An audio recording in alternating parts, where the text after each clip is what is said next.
Can I just say, Peter Navarro is back. Welcome to Peter Navarro. Suffering the fate that has happened to so many who are friends with Donald Trump. Thank you for having me. I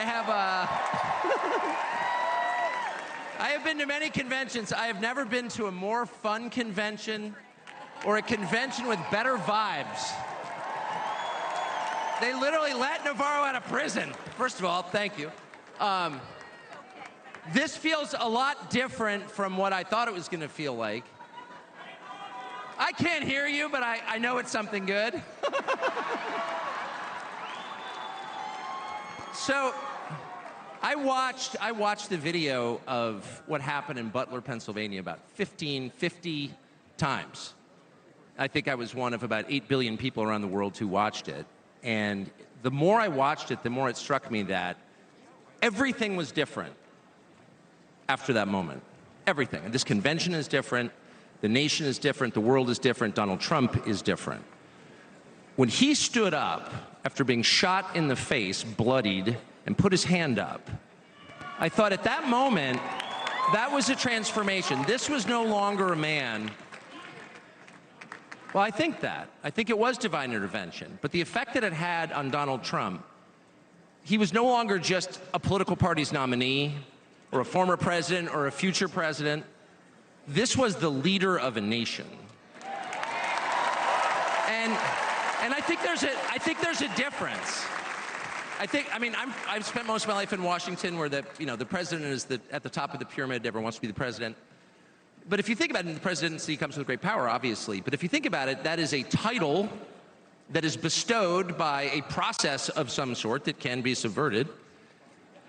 And in the end, it does not confer by itself, as no title does, legitimacy. Just because you call yourself the president doesn't mean that much inherently. I can call my dog the CEO of Hewlett-Packard. It doesn't mean she is. No, it's true.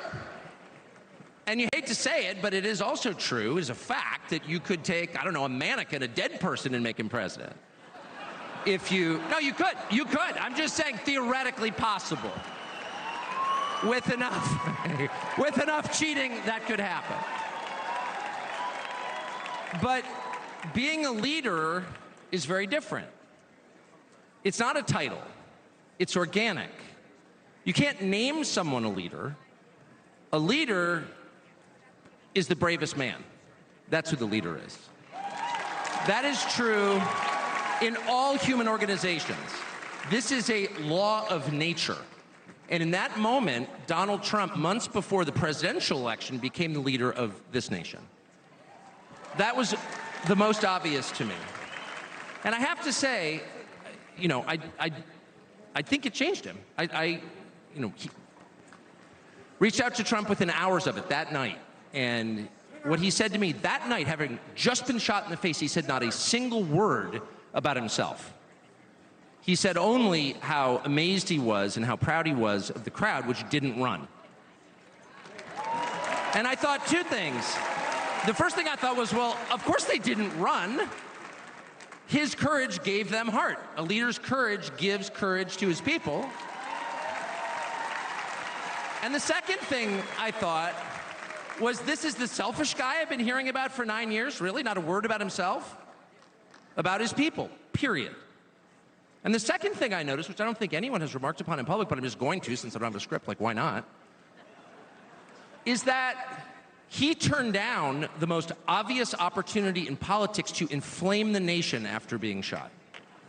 To inflame the nation, which is an opportunity that almost every other politician I've ever met, and certainly his opponents, would have taken instantly. And they would have said, well, what is this? How did he get shot? Like, how did this happen? And those are real questions that we have to get to the bottom of. But in the moments, the days, the week after the shooting, he did not say that. He did his best to bring the country together. And I thought, this is the divisive figure? This is the irresponsible person? No.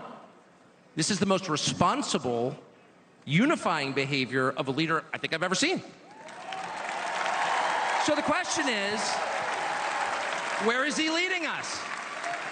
And I could go on for hours, but let me just sum it up. I do think The entire point from the famous escalator ride 9 years ago until today of Donald Trump's public life has been to remind us of one fact, which is a leader's duty is to his people, to his country, and to no other. That's the point. Hey, thank you for watching. Please go to newsnationnow.com, newsnationnow.com, and you can find NewsNation on your television provider. And don't forget to click the red subscribe button down below.